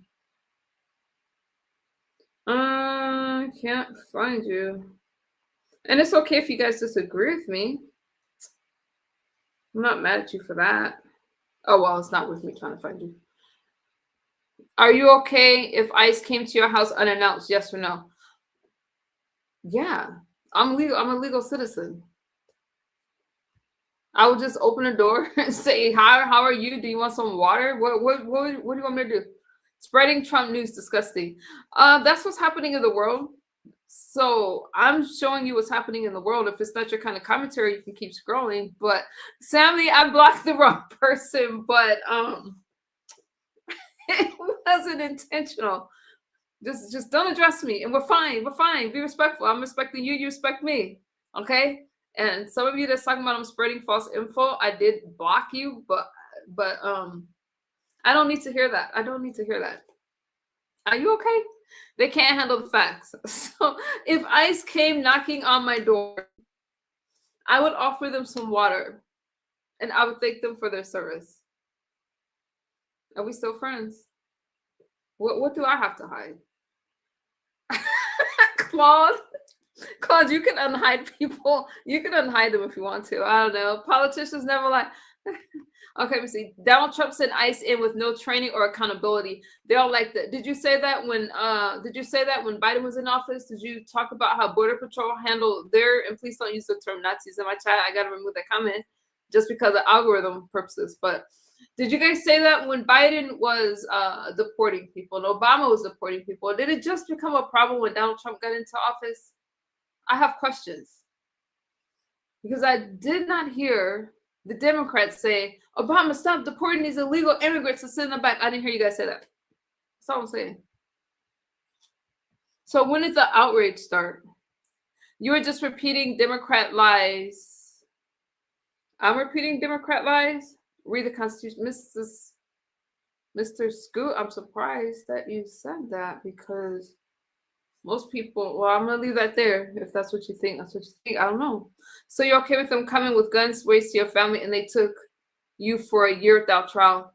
Still haven't come up with the name. You haven't even come up with the name yet.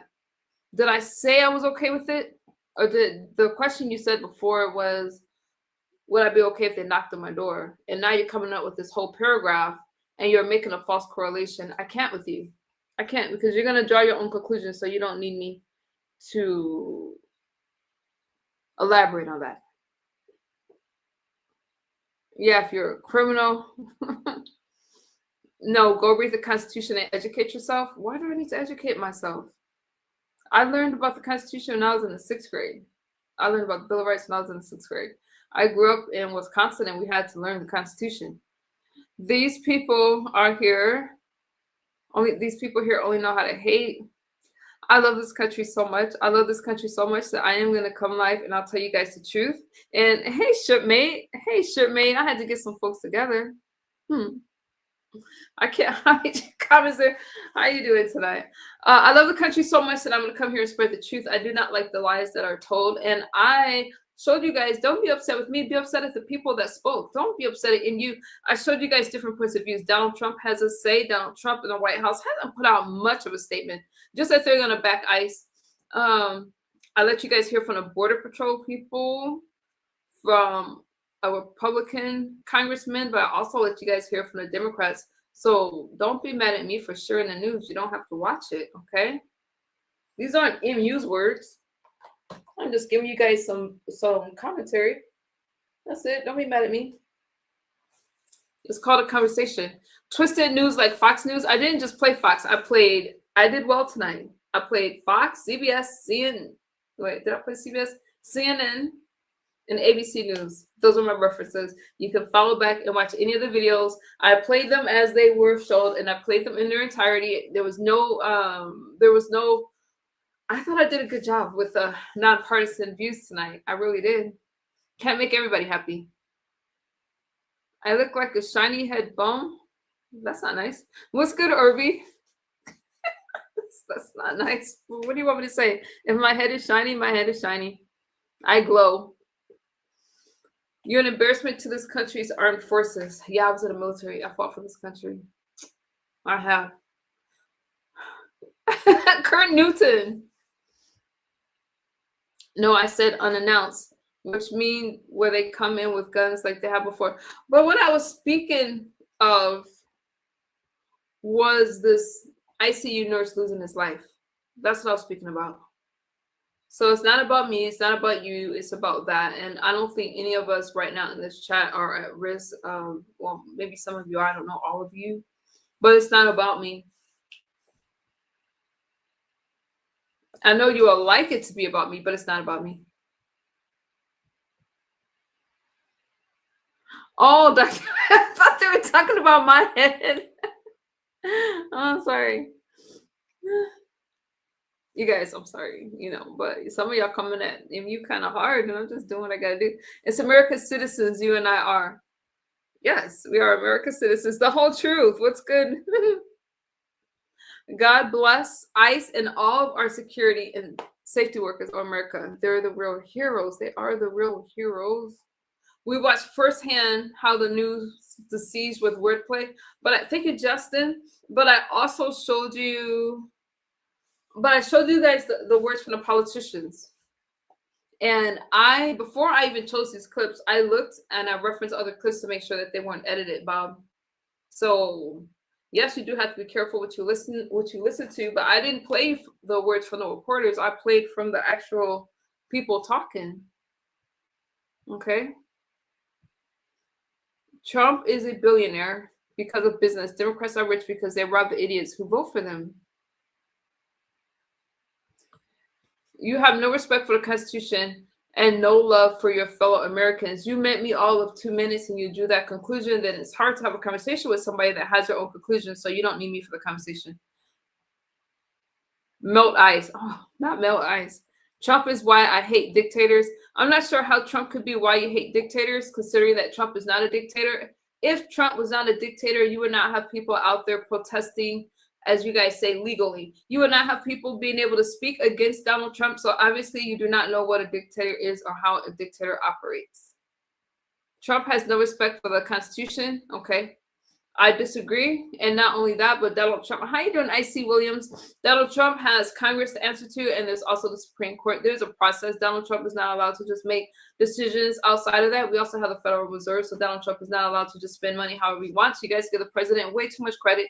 Donald Trump is doing what he was elected to do, which is protect the borders. It would be nice if the state police and other people cooperated with this process to make it a lot more peaceful. I do believe that Frey and Waltz can calm down the state of Minnesota if they chose to, instead of pretending like all of this is just legal. Maybe if they cleaned up their fraud problem with Waltz and other problems that they have and focus there instead of deflecting on these ICE agents and these agitators that are out there protesting. A peaceful protest, I wouldn't show up to in front of federal agents with a weapon. I wouldn't. But that's just me. Maybe you have a different way of going about things. Nevertheless, may everybody that lost their life rest in peace, because I am so sad to hear that. That bothers me. Greenland. There she goes speaking fake MAGA news. I'm not speaking fake MAGA news. Okay? Then I tell you guys I wasn't MAGA. I told you guys that. We spoke about this. That lucky one. I just said a while ago that I am not MAGA. Are you okay? Federal Reserve is controlled by the aristocrats. So you would like to take away the rights of states and people to bear arms. See, this is why I have trouble talking to some of you. When did I say that, Easy B? I believe in a right to bear arms. I'm Republican. I believe in a right to bear arms. I did a whole stream on the Minnesota situation. Irby, I don't get your notifications, so can you put some of them under my video when you go live? So I would like to be there one of these days. I would like to be there. Yeah, you're right. It wasn't completely deceptive in the questioning, and we learned a lot. I hope so. I hope. That's my goal. Irby, I would love to see your take. He had to get there safely according to the Second Amendment. It's his right to carry. If he intended to harm ICE, it wouldn't have been tucked in his back. He would have pulled it. Tanya, I'm going to say this. Even though I want the borders protected, just like any other agency, it could be the police, it could be ICE, it could be Border Patrol. You're always going to have good and bad in every agency. I'm not ever going to say that everything that goes on is right and according to the law. That's why there has to be an investigation, because when there is a bad apple, we need to remove them. If there's somebody, because we already know that emotions are high, I do believe in de-escalating the situation. If somebody uses excessive force, they need to be removed and dealt with accordingly. I say that for the police. I say that for any agency, any government agency. There has to be a check and balance system. So I'm not here saying, oh, everything was right. I'm not saying that. We have a right to protect ourselves. We have the right to de-escalate situations, but so do these federal agencies. So I'm not blind to the fact that these things can happen and it shouldn't happen. The big, beautiful wall saves lives. Keep educating. Evil people, I will. She loves it. Stop lying. That lucky one. I'm not about to argue with you, but I am about to give you a little break. I got too many comments to read for you to just tell me what I think. I don't need you to tell me what I think. I don't like people to interpret my words other than what I'm saying. Irby has good commentary. I give it to him. That's my point. They're supposed to be trying to de-escalate and not unalive 3 people within a month. Tanya, I just had a conversation about this earlier. I did a debate. I'll talk about that another time. And people say it was just 2. There was 3 people that lost their life. We speak about 2. I'm all for de-escalating the situation. It doesn't make the president look good with all of this. I don't like all these things happening before midterms. And yes, we have a duty to de-escalate the situation. The mayor and the governor of Minnesota has failed to de-escalate the situation, and they're right there. So Donald Trump, maybe he'll incite the Insurrection Act, maybe, but something has to be done because people are losing their lives. I've been listening on my TV, but I had to comment.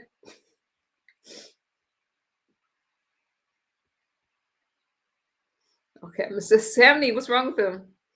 Trump have military on the streets like a dictator.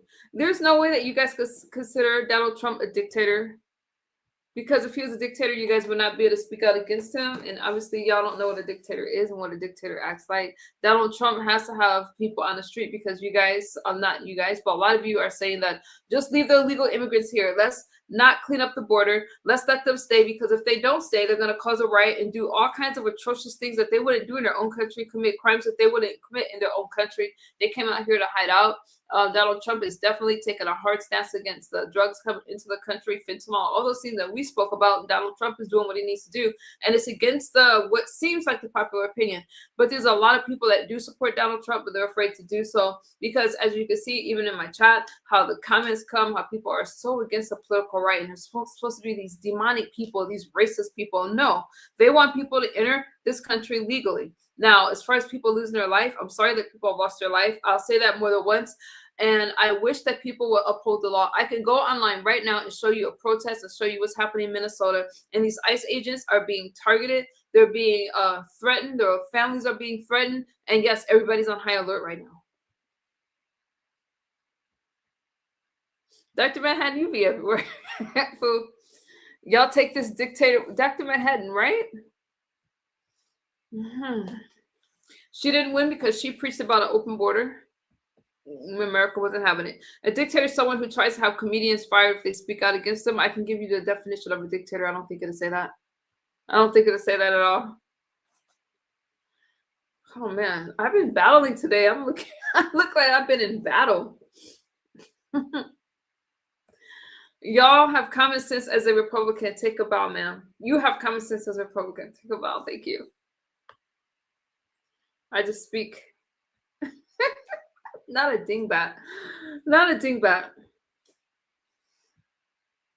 Speaking objectively, I like when people are objective, Tanya. They are attacking people because they are recording them. That's their constitutional right to record them, which is how many of these situations start. Did you guys not hear someone yell out gun, weapon, as they fired their firearms? So I think it was more than him just recording, because people record all the time. I record the police. I record, we had ICE here in Coachella. I didn't go down and record them, but I have seen them in Los Angeles, but I did it from a distance, okay? They didn't even know I was there. I recorded the terrorist attack in Palm Springs where I live that happened by the fertility clinic. Do you guys remember that? I was boots on the ground. I was right there. I recorded, I spoke with police officers. I spoke with people out there. I didn't have any problems. I did it very peacefully. I approached them with caution, and I let them know that I was reporting on what was happening. They were very respectful to me. What I did not do is approach them aggressively at all. I went to the No Kings protest. I went to the Donald Trump rally. I did a lot of things, and I didn't have problems. Why? Because I didn't want them to see me as a threat. If I see a bunch of angry protesters, paid agitators, and people like that, that's been threatening ICE agents, spitting on them, putting hands on them, and I go down to the film as a civilian, I'm going to make sure they know that I'm not a threat and that I am not a problem, that I'm just there to film what's going on. That's what I'm going to do. I'm going to protect myself. If the people were not out there interfering with federal agents, they would not be getting themselves. Ms. Scoot, somebody had to say it. I didn't say it. Ms. Scoot said it. Did this nurse look angry to you by helping a woman that had been angrily pushed to the ground? Tanya, I've been really careful not to really give too much commentary on that. I would love to see the body cam footage. Every time I see more videos on it, I will play it with you guys and I will watch it with you guys. Did he look angry? Honestly, not to me. No. But I wasn't in front of a bunch of protesters that were yelling and screaming, and I wasn't there. So I have to watch it with the rest of you. She's making excuses. What excuses did I make? She can't tell Diop. What excuse did I make? Lionel. I've seen every video that's been put out. You haven't. I played it for you. I've been streaming about it for the last few days, and I've seen all the videos that was put out. And no, I would say he did not look angry to me. He didn't look angry. So basically, your victim blaming based on what? Tonya, I read a lot of your comments considering you're in the chat. Usually, never mind. I didn't blame the victim. Where did you draw that conclusion? Are you just asking me questions to try to get me angry with you and to engage in an argument? Or are you trying to have a conversation with me? Because I never once blamed the victim. So I think you're drawing your own conclusions based off of what you already believe. And if you already drew your own conclusions, there's no reason to ask me questions. Deportation, save the nation. They don't get it. They should not be in the streets interfering with federal agents. They should not be in the streets interfering with federal agents. There's one thing to protest, and it's another to try to agitate these ICE agents. I am not making excuses for anybody that's taking somebody's life. However, they're there to do a job, and we need to get out of the way and let them do their job and stop trying to fight for people that enter this country illegally because they have broken the law. And you do not get to stay just because you're having a temper tantrum because you got comfortable in the United States and all the benefits that you can get from the United States. Have they ever voted on birthright citizenship yet? The dead guy is not always the victim. At least her soul is honest and good. Yeah, worried about my soul. No, ICE has not. Melissa, ICE has not gone too far. I went to work for ICE. I wouldn't mind, but I love my job. I love my career. You guys, so we talked about separation of families. Can we talk about that real quick? People are saying that the ICE agents, people that are deporting families, they're breaking up families. But You don't say that when somebody goes to jail for DUI. You don't say that when somebody goes to jail for committing a crime. So entering the United States is committing a crime. You yourself separated you from your family. If you commit a crime, then you separate yourself from the family. They can visit you. It's not as if people are saying you can't have a family, but illegal immigration puts a toll on the American economy. We have a lot of crime here, and a lot of states right now are not safe. So when you have a problem with the federal agency coming into the state, that agency is there to do a job and to clean up the problem. Some people are just comfortable with the way that things work, and they're not comfortable because it was in America's best interest. They're comfortable with it for other reasons. And Donald Trump is not responsible for this person losing their life. Republicans are not responsible for losing their life. That situation in Minnesota should have been de-escalated a long time ago. How does it? Crime does not belong to immigrants. Crime belongs to whomever is committing the crime. There's one thing to come in this country legal, and there's another that's coming into this country illegally. I have a problem with people that choose to come into this country anyway and then have a fit when they're sent back. With illegal immigration, you get problems. I'm not saying that all come over here and commit crimes. I'm not saying that. But the ones that do, they have to be held accountable. They do. And they have to be sent back. The American citizens are not entitled to have to pay for their health care, pay for their children, because if they have children here, the way the Constitution is written, that makes them American citizens, but they didn't enter this country the first place. If I go to China and have a baby, you want to know what? That baby's not going to be Chinese. China is not going to consider my baby a Chinese citizen. They'll be an American citizen. So there's some things that have to change. I understand how the Constitution was written, but it was not intended that way. So no, I'm for America first. America is for America first. That's why Donald Trump is in office.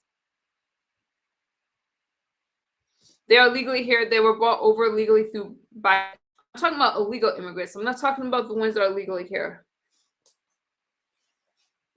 If they're legal here, they're legal here, but I'm strictly speaking about illegal immigrants. Politically intelligent and righteous with the truth. I appreciate you, 23 Rat. I hope you subscribe and that you'll come back and continue to support.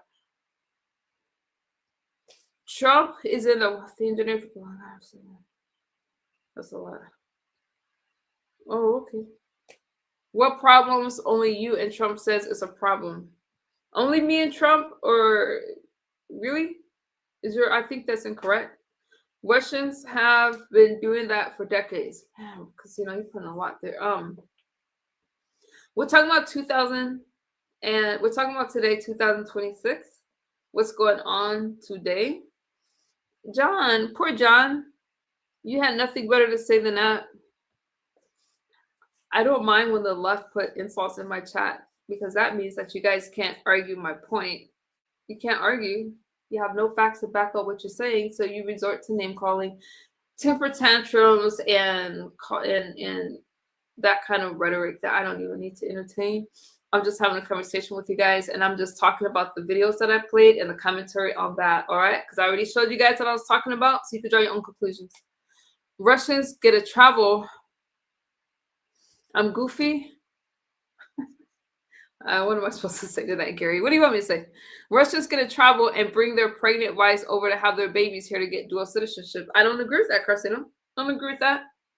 You are dodging the stuff you can't argue. No, there's a lot of comments. There's a lot of comments. Feel free to support the live stream. And thank you guys for your cash ups. I see you. Thank you so much. There's a lot of comments. I'm not ignoring anything, but if you want to think that I'm ignoring it, that's because you already have that in your head. Or maybe I ignored an insult. So, I don't know.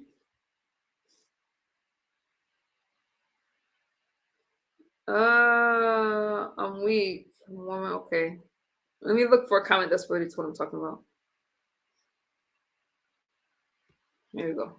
Problems. Let's talk about how Biden and Kamala were accepting bribes, and don't forget all the fraud that Trump has been uncovering. They don't want to talk about that. Good morning, Anthony. Thank you.